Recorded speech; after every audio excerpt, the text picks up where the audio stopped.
JSX वापरताना तुम्हाला कदाचित तो HTML सारखाच सिंटॅक्स दिसत असेल, पण लक्षात ठेवा JSX हे HTML नाही, हे जावास्क्रिप्टचंच एक भाग आहे.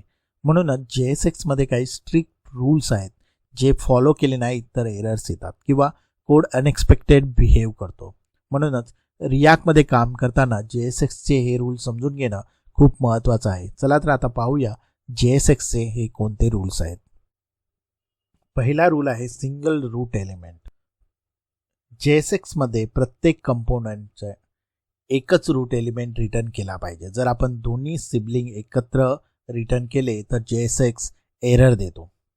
म्हणूनच मल्टिपल एलिमेंट असतील तर डिव किंवा फ्रॅगमेंट मध्ये ते रॅप करावे लागतात.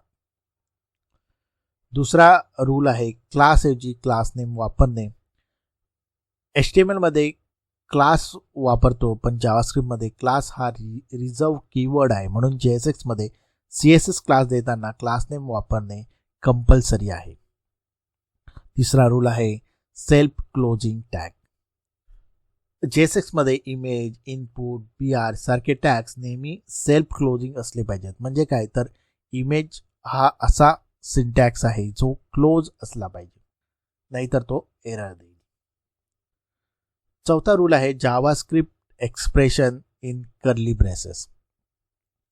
JSX मध्ये जावास्क्रिप्ट कोड थेट लिहिता येत नाही, तो नेहमी ब्रॅकेटमध्ये म्हणजेच कर्ली ब्रेसेसमध्ये लिहावा लागतो. यामुळे व्हेरिएबल्स, कंडिशन्स आणि एक्सप्रेशन्स UI मध्ये वापरता येतात.